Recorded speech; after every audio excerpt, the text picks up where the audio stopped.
खबर आपको राजधानी पटना से बताते हैं, जहां पाटलिपुत्र इलाके में लोयला स्कूल के पास अपराधियों ने हत्या की नीयत से दुकानदार पर गोली चलाई है।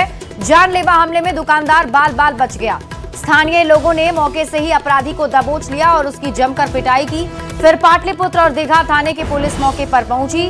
पुलिस ने अपराधी को गिरफ्तार कर लिया है। अपराधी के पास से एक लोडेड पिस्टल और कट्टा भी बरामद किया गया।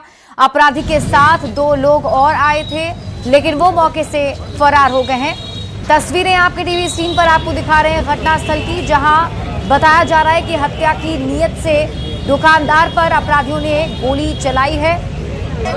और जानकारी के मुताबिक जैसे ही सूचना पुलिस को मिली, पुलिस की टीम मौके पर पहुंची है। अपराधी को गिरफ्तार कर लिया गया है। लोडेड पिस्टल और कट्टा भी बरामद किया गया है। दीघा थाना अंतर्गत लोयला स्कूल के सामने गोली चलने की सूचना प्राप्त हुई थी। सूचना प्राप्त होते ही इसमें पुलिस टीम तुरंत पहुंच गई मौके पर और दोनों ही थाने, पाटलिपुत्र दीघा थाना, दोनों की पुलिस टीम यहाँ पे पहुंची हुई है। और ऐसा सूचना मिला है कि गोली चली है यहाँ पे, और जो वादी है उनके द्वारा पकड़ लिया गया था, तो उनको नहीं लगा है, कोई चोट नहीं आया है। इसमें गोली हवा पे फायरिंग हो गई है। इसमें आगे पुष्टि की जा रही है। कानूनी कार्यवाही का प्रोसेस चालू कर दिया गया है। मधुबनी में किसानों के लिए सिरदर्द बन चुके नील गाय का अब शिकार किया जा रहा है। वन विभाग के शूटर किसानों की परेशानी खत्म करने के लिए नील गाय को मार रहे हैं। अब तक 28 नील गाय को शूट किया जा चुका है। बेनीपट्टी प्रखंड के आरेर में शूटर नील गाय को निपटा रहे हैं, जबकि 2 से 3 नील गाय जख्मी हालत में जंगल में घुस गए हैं। बिहार सरकार के ऑर्डर पर नील गाय को मारा जा रहा है। 28 नील गाय को निपटाने के बावजूद अभी भी पंचायत में करीब 200 नील गाय का अलग अलग झुंड है, जो खत्म होनी चाहिए। फिलहाल कार्रवाई शुरू होने से किसानों ने हल्की राहत की सांस ली है।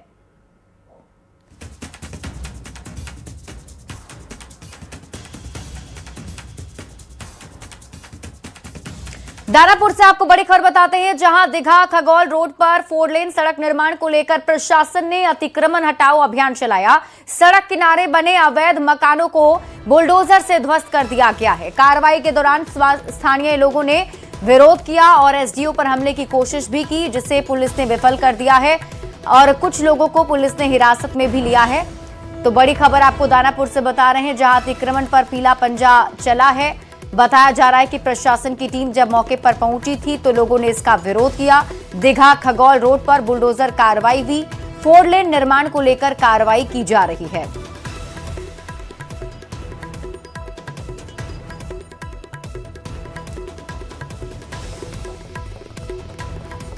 आज रूपसपुर थाना अंतर्गत अतिक्रमण का एंटी इंक्रोचमेंट ड्राइव चल रहा है। ये ड्राइव जिला स्तर पे ही चल रहा है। इसमें थाना को और जो लोकल सिविल एडमिनिस्ट्रेशन है उसको इंस्ट्रक्शन दिया गया था कि यहाँ पे जो अतिक्रमण है, जो रोड का चौड़ीकरण हो रहा है, उसके लिए अतिक्रमण हटाया गया। तो उसमें कुछ लोगों ने अपना पॉइंट रखा, कुछ लोगों ने अपना थोड़ा बहुत विरोध भी किया। बट जैसे कि बताया गया कि इसमें इन लोगों को और ऑल्टरनेट ज़मीन जो है वो अलॉट कर दी गई है। इनके थोड़े बहुत ग्रीवेंसेज हैं, उस ग्रीवेंसेज को हम लोग रिड्रेस करने की कोशिश कर रहे हैं। और अब बात बिहार के बजट की करते हैं। बिहार के वित्त मंत्री विजेंद्र प्रसाद यादव ने 2026-27 के लिए बिहार का बजट पेश कर दिया है।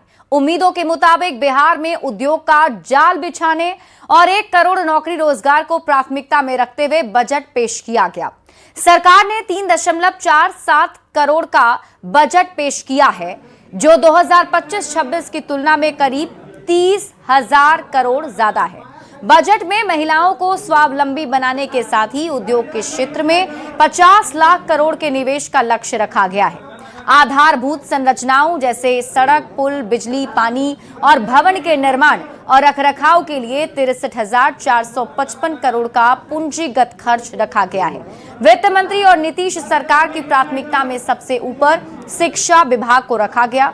शिक्षा विभाग का बजट 68,216 करोड़ रखा गया है। मुख्यमंत्री किसान सम्मान निधि के तहत किसानों को हर साल 3,000 रुपए दिए जाएंगे, जिससे खाद, बीज और सिंचाई में मदद मिलेगी।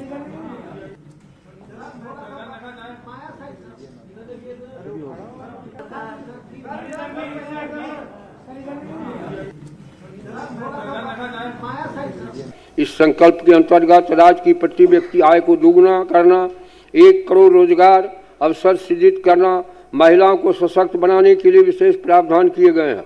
अब तक 1,56,00,000 से अधिक महिला सदस्यों को 10-10 हज़ार रुपये की सहायता दी जा चुकी है। साथ ही उनके व्यवसाय को और आगे बढ़ाने में मदद करने के लिए 2 लाख रुपये तक की अतिरिक्त सहायता राशि उपलब्ध कराई जाएगी। जाति आधारित जनगणना में चिन्हित 94 लाख गरीब परिवारों को लघु उद्यमी योजना के माध्यम से सशक्त बनाने का संकल्प है। साथ ही हाट बाजार के विकास को स्थानीय उत्पादों को बढ़ावा मिलेगा। उद्योग में 50 लाख करोड़ रुपए की निजी निवेश आकर्षित करने, चौथे कृषि रोड मैप के किसानों की आय बढ़ाने, मखाना उत्पादन, डेयरी उद्योग और मत्स्य एवं पशुपालन को प्रोत्साहित करने, प्रत्येक प्रखंड में आदर्श विद्यालय और डिग्री कॉलेज स्थापित करने के लिए जिला अस्पतालों को सुपर स्पेशलिस्ट स्तर तक ले जाने, 5 नए एक्सप्रेस वे और सौर ऊर्जा विस्तार करने, शहरी गरीबों के लिए सस्ते आवास उपलब्ध कराने तथा पर्यटन और खेल को विश्व स्तरीय बनाने की दिशा में ठोस कदम उठाने के लिए सरकार संकल्पित है। 25-26 के लिए अनुमान है कि बिहार की अर्थव्यवस्था 14.9% की दर से आगे बढ़ेगी। महोदय न्याय के साथ विकास के सिद्धांत पर चलते हुए बिहार ने 7 निश्चय 1, 7 निश्चय 2 के माध्यम से रोजगार, शिक्षा, स्वास्थ्य, कृषि आधारभूत संरचना में उल्लेखनीय उपलब्धि हासिल की। अब 7 निश्चय 3 के संकल्प के साथ बिहार को देश के अग्रणी विकसित राज्यों की श्रेणी में लाने का लक्ष्य रखा गया है। तो बिहार विधानसभा का बजट सत्र 2026 आज अपने दूसरे दिन भी महत्वपूर्ण चर्चा और सवाल जवाब के बीच जारी रहा। सदन में अवैध बालू खनन का मुद्दा गरमाया, जिसमें विपक्षी विधायकों ने सरकार की नीति और उनके अमल पर सवाल खड़े किए हैं। पालीगंज के विधायक संदीप सौरभ और मनिहारी के विधायक मनोहर प्रसाद ने यह मुद्दा उठाया। विधायक मनोहर प्रसाद ने सदन में कहा कि मनिहारी इलाके में अवैध खनन लंबे समय से जारी है और स्थानीय स्तर पर शिकायत के बावजूद स्थिति में अपेक्षित सुधार नहीं दिख रहा। विधायक के आरोपों पर जवाब देते हुए उप मुख्यमंत्री विजय सिन्हा ने कहा कि अवैध खनन को लेकर सरकार पूरी तरह से गंभीर है और लगातार कार्रवाई भी की जा रही है।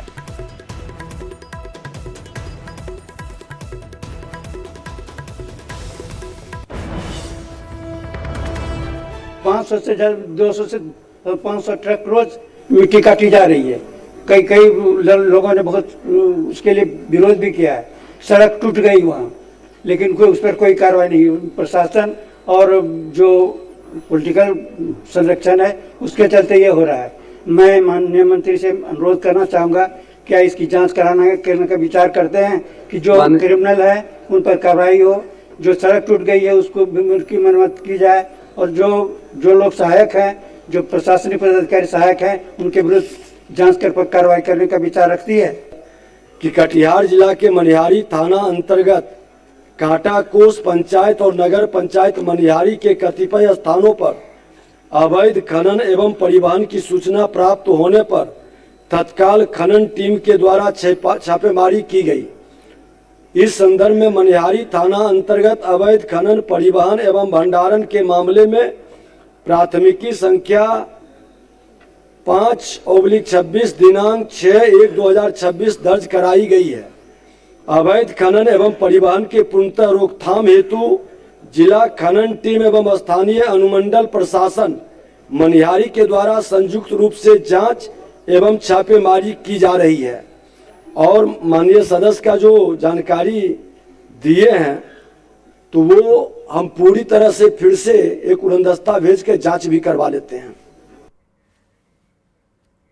डिप्टी सीएम और राजस्व एवं भूमि सुधार मंत्री विजय सिन्हा ओवरलोडिंग ट्रकों को लेकर भी बड़ा बयान उन्होंने दिया। सदन में विजय सिन्हा ने कहा कि अब कहीं भी ट्रकों पर बालू की ओवरलोडिंग नहीं होती है। ट्रैक्टर या छोटी जुगाड़ की गाड़ियों का भी ओवरलोडिंग में इस्तेमाल होता है, लेकिन इस पर भी कार्रवाई की जा रही है। विजय सिन्हा ने कहा, ओवरलोडिंग ट्रक की जानकारी देने पर 10,000 रुपए और ओवरलोडिंग ट्रैक्टर पर 5,000 रुपए इनाम की व्यवस्था का असर काफी दिख रहा है। हम लोग माननीय मंत्री महोदय के उत्तर से बिल्कुल असंतुष्ट नहीं है, लेकिन मैं सिर्फ इतना जानना चाहता हूँ कि जो 500 से 200 ट्रक रोज चलता है, रात में चलता है, तो उसके लिए क्या कार्रवाई की गई? माननीय मंत्री जी ने स्पष्ट कहा है तो फ्लाइंग स्क्वाड भेज करके उसकी जांच कराई जाएगी, कार्रवाई की जाएगी। अध्यक्ष महोदय, ऐसे माननीय सदस्य और इनके माध्यम सभी सदस्यों को कि माननीय मुख्यमंत्री जी के निर्देश पर जो माइंस पॉलिसी बनी, खनन नीति, आज उसका असर पूरे बिहार में दिखाई पड़ रहा है और देश में बिहार पहला राज्य है जहां ओवरलोडिंग पूरी तरह से लगभग बंद है और अवैध खनन पर भी महोदय अब ट्रक पर खनन नहीं होता है, ट्रक पर नहीं। इनका भी जो मामला है वो ट्रैक्टर का है और ट्रैक्टर 4 ट्रैक्टर पकड़ाया और माननीय मुख्यमंत्री जी के नहीं दे, हम बता रहे हैं कि ये थाना अंतर्गत इस तरह के कई छापेमारी हमने तो अब जारी कर दिया है कि कोई बड़ी गाड़ी को वीडियो बना के भेजेंगे। हमारा कमांड कंट्रोल में बैठा हुआ है, प्रधान सचिव के पास सिर्फ वो डिटेल है, उसको हम 10,000 का इनाम देते हैं और ट्रैक्टर पर 5,000 का इनाम देते हैं। मुख्यमंत्री जी के द्वारा कई लोगों को इनाम गया है। अगर जो उसकी जानकारी सूचना देंगे, पूरी सख्ती के साथ कार्रवाई करेंगे। और आप जो बता रहे हैं 1-2 जगह इधर का आया है, चुनाव के पीरियड में थाने के अंतर्गत ट्रैक्टर वाले की कुछ जानकारी मिली है, तो फिर उसका हम लोग पेट्रोलिंग करके जांच करके पूरी सख्ती के साथ कार्रवाई करेंगे। देखिए, बिहार में इन दिनों किसानों की सबसे बड़े दुश्मन बन चुके घोड़ परास का भी मुद्दा विधानसभा में उठा। इस वैशाली के विधायक सिद्धार्थ पटेल और गोपालगंज के बैकुंठपुर से विधायक मिथिलेश तिवारी ने इस मुद्दे को सदन में उठाया और कृषि मंत्री से इस पर जवाब मांगा, जिसके जवाब में डिप्टी सीएम ने कहा कि बिहार के लिए काफी गंभीर मुद्दा है और कृषि मंत्री इस पर गंभीरता से विचार कर रहे हैं। मिथिलेश तिवारी ने घोड़ परास की समस्या से निजात दिलाने के लिए एक टोल फ्री नंबर भी जारी करने की मांग की ताकि किसान आसानी से शिकायत कर सके। कि मुखिया को यह अधिकार दिया गया है कि वो लिख के आवेदन वन विभाग के पदाधिकारी को देंगे और उसके बाद वो शूटर बहाल करके उसको मारने की व्यवस्था करेंगे। हमारे यहाँ वैशाली में सर काफी संख्या में घोड़परासों की मारा गया और उसको दफनाया गया। एक सर निवेदन माननीय मंत्री से है कि मुआवजा देने की व्यवस्था जो की गई है बता ये बिहार के लिए निश्चित तौर पर एक गंभीर विषय है। पूर्व कृषि मंत्री के नाते हम लोग भी ने इस पर कई विभागों से जुड़े हुए विभागों को लेकर बैठक भी किए थे। आपके माध्यम से महोदय एक आग्रह है कि हम नीलगाय शब्द का उपयोग न करें, क्योंकि उससे एक भावना जुड़ता है। हम घोड़परास, लीलबकड़ी ये शब्द का ही प्रश्न में और जवाब में उपयोग करें, क्योंकि कहीं न कहीं उसके कारण उसकी वृद्धि और संरक्षण में लोगों की भावनाएं जुड़ जाती हैं। कि क्या मुखिया के द्वारा यदि आखेट कराया गया है और आज हम लोग जब क्षेत्र में जाते हैं तो लोग कहते हैं कि उसका पैसा का भुगतान नहीं हुआ और उसके कारण मुखिया लोग कहते हैं कि हम ये काम नहीं कराएंगे, उस स्थिति में सरकार कौन सा एक्शन प्लान लेगी जिसको कराया जाए? दूसरी बात कि आम आदमी को पता ही नहीं है कि किसको सूचना देना है, तो उसके लिए कोई हेल्पलाइन नंबर जारी हो, जिस हेल्पलाइन नंबर पर एक आम किसान भी अपने खेत में से और उस पर कंप्लेन दर्ज कराए। ये बहुत बड़ा विषय है माननीय अध्यक्ष महोदय। बढ़ते हैं आगे और बात अगली खबर की। मोकामा से जेडीयू विधायक अनंत सिंह ने आज आधिकारिक रूप से विधायक पद की शपथ ली। शपथ लेने के बाद अनंत सिंह ने मुख्यमंत्री नीतीश कुमार से पैर छूकर आशीर्वाद लिया और स्पीकर प्रेम कुमार से भी मुलाकात की। आपको बता दें कि दुलारचंद यादव हत्याकांड में न्यायिक हिरासत में बंद अनंत सिंह को केवल शपथ के लिए ही बाहर आने की अनुमति दी गई थी। और आपको बता दें कि अनंत सिंह करीब 3 महीने से जेल में बंद हैं। दुलारचंद यादव हत्याकांड में निचली अदालत से जमानत खारिज होने के बाद उन्होंने पटना हाईकोर्ट का दरवाजा खटखटाया था। हालांकि जिस पीठ में मामले की सुनवाई होनी थी, उस जज ने सुनवाई से इनकार कर दिया। अब दूसरे कोर्ट में लिस्टिंग की प्रक्रिया चल रही है। जब तक हाईकोर्ट से राहत नहीं मिलती तब तक उन्हें जेल में ही रहना होगा। और ये तस्वीर हम आपको दिखा रहे हैं अनंत सिंह जब शपथ ग्रहण उन्होंने की सदन के अंदर और उसके बाद वो मुख्यमंत्री नीतीश कुमार से मुलाकात करने के लिए पहुंचे। देखिए, पैर छूकर सीएम नीतीश कुमार का आशीर्वाद अनंत सिंह ने लिया और हाथ जोड़कर दोनों के बीच बातचीत होती हुई उन्होंने स्पीकर प्रेम कुमार से भी मुलाकात की। ये तस्वीर हम आपको दिखा रहे हैं बिहार विधानसभा की, जहां आज शपथ ग्रहण करने के बाद अनंत सिंह सीएम नीतीश कुमार से मुलाकात करने के लिए वहीं पर पहुंचे। उन्होंने पैर छूकर सीएम नीतीश कुमार से आशीर्वाद लिया है। शपथ लेने के बाद अनंत सिंह ने कहा कि हम निर्दोष हैं, मुझे 100% भरोसा न्याय मिलेगा, पूरे मामले की जांच हो रही है। अनंत सिंह ने कहा कि विपक्ष के पास कोई मुद्दा नहीं है, ये लोग क्या बोलेंगे, अगली बार तेजस्वी यादव को दूसरे पार्टी से टिकट लेकर चुनाव लड़ना पड़ेगा। करते हैं हाँ, न्याय की उम्मीद करते हैं 100%। जिस कांड में आप जो है हाँ, उस कांड में निर्दोष है, जांच चल रहा है, हम निर्दोष हैं, हमको न्याय मिलेगा। न्याय मिलेगा? हाँ, मिलेगा। लेकिन ये नीतीश कुमार पर ही आरोप लगा रहे विपक्ष के लोग, वही फंसाते हैं। विपक्ष के लोग के कुछ काम बच गया है, इतने जो काम बचा, विपक्ष का काम क्या? तेजस्वी यादव सवाल पूछ रहा है, कह रहे बिहार में अपराध बढ़ गया है, बिहार में अपराध बढ़ गया है। आनंदा कह रहे बिहार में अपराध बढ़ गया है। विपक्षी क्या बोलेगा? विपक्षी के कुछ बोलने का बच ही हो गया है, वो बोले वाला बोलते रहे, कुछ होना है नहीं। बेटी और महिलाएं सुरक्षित नहीं है बिहार। अब उनका दोस्त पार्टी से टिकट लेकर लड़ना पड़ेगा।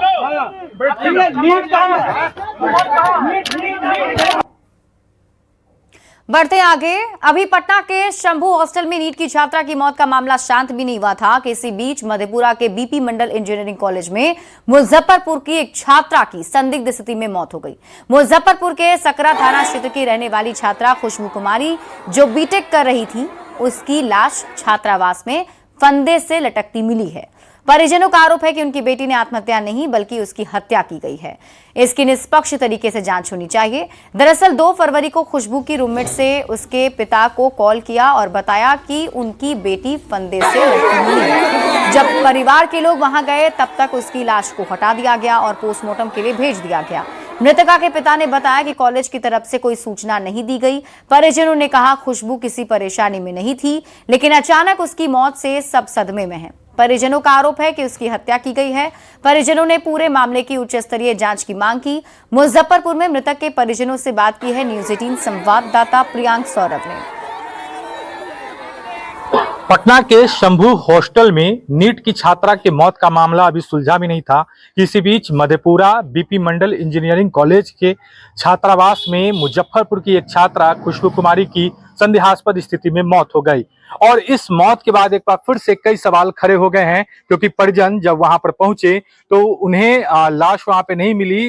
जो बिना इन्हें सूचना दिए हुए जो कॉलेज प्रबंधन के लोग थे, उन्होंने लाश को पोस्टमार्टम के लिए भेज दिया था। लेकिन जब परिजन वहां पर पहुंचे तो फिर वहां से वो लाश लेके मुजफ्फरपुर के सकरा थाना क्षेत्र के मुड़ा हरलोचनपुर पहुंचे और उसका अंतिम संस्कार कराया है। लेकिन एक सबसे बड़ी बात यह है कि परिजनों का आरोप है कि इसकी सूचना आखिर कॉलेज प्रबंधन ने क्यों नहीं इन्हें दी थी। हम लोग को तो क्लासमेट उसका वही तो फोन किया है, उसके बाद कॉलेज की तरफ से कोई कॉल नहीं आया।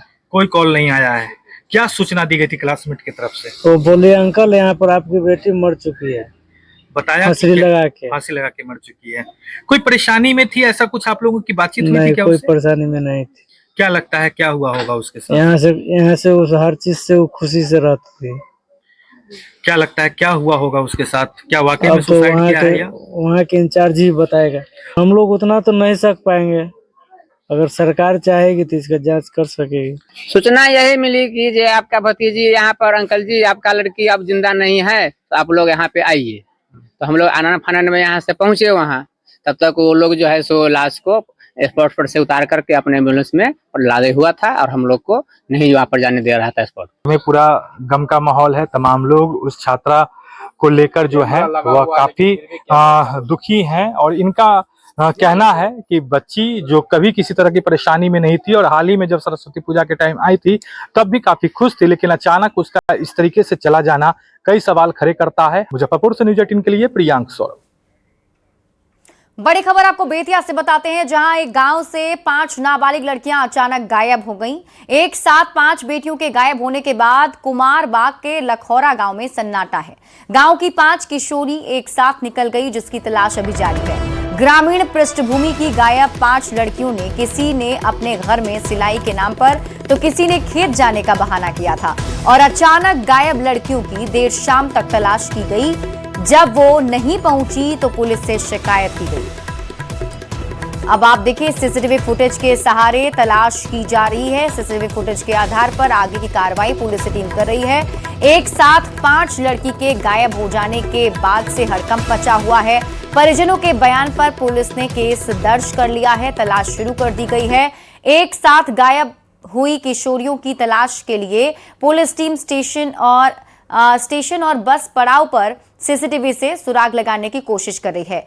एक ही मोहल्ले की 5 लड़कियां बताई जा रही हैं, अचानक गायब हो गई। ये अब एक पहेली बनी हुई है।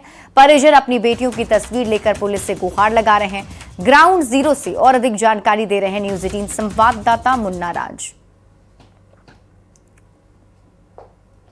पश्चिमी चंपारण के बेतिया में एक बड़ा मामला सामने आया है, जहां कुमारबाग के लखौरा गांव से 5 लड़कियां अचानक गांव से गायब हो गई है और पूरे गांव में चित्कार मचा हुआ है। उन परिवारों के लोगों का रो रो कर बुरा हाल है, जिनकी बेटियां एक साथ घर से निकली और करीब दोपहर 12 बजे निकली थी और घर देर रात तक जब नहीं पहुंची है तो इनके द्वारा थाने में रिपोर्ट दर्ज कराई गई है। और सीधे तौर पर तस्वीरें हम आपको उस लखौरा गांव में दिखाने की कोशिश कर रहे हैं, जहां एक ही मोहल्ला की रहने वाली 5 बच्चियां हैं जो अचानक गायब हो गई है और बच्चियों की उम्र करीब 13-14 वर्ष बताई जा रही है। तो हमनी के जानते सन कपड़ा सिए गल बड़ी सन, तो 4 बजे घरे आयल बानी सन, खोजले बानी सन, जहाँ कपड़ा सियली सन, जहाँ खोज गल बानी सन, वो तो ही नहीं सन भेटाए। तो सब लोग माने लोग कहलक जे 5 गुड़िया के संग गल बाड़ी सन, कपड़ा पहनले बाड़ी सन नया नया, और लड़की कपड़ा ले ले बाड़ी सन, और लड़की नहीं सन ले ले, और लड़की घास के गइल बाड़ी सन। तो हमी के बकर लेके चल गई सब, हमी के कोनी से बबी सियाई करे चल दिलन, हमी के आवत नहीं सब 1 घंटा में तना वैलल तो वहर पर जो के हमी के खोजे बहर गनी से सरे में खोजला के बाद में ना भेटैल तो थाना पर गनी सन। अच्छा नहीं लग रहा है हमको, मेरी बहन नहीं पता हो गई है। आपको इतने बोल रहा हूँ, हम बहन के मैंने खोजने की थोड़ा कोशिश करिए, कितना जल्दी मिल जाए। पुलिस के पास गए थे? पुलिस के पास गए थे, रिपोर्ट लिखाया। वो खोजने की कोशिश बहुत कर रहे हैं, हम भी खोजने की कोशिश कर रहे हैं सर। सब जगह मैंने कोशिश करी, लेकिन वो मालूम नहीं चल रहा है कहाँ पे है आप लोग। एक ही मोहल्ले से गायब 5 बेटियों के गायब होने के बाद गांव में चित्कार मचा हुआ है। हालांकि पुलिस ने मामला दर्ज कर लिया है। अब देखना होगा कि बेतिया पुलिस इस 5 बेटियों को कब तक ढूंढ कर लाने में सफल हो रही है। मुन्ना राज।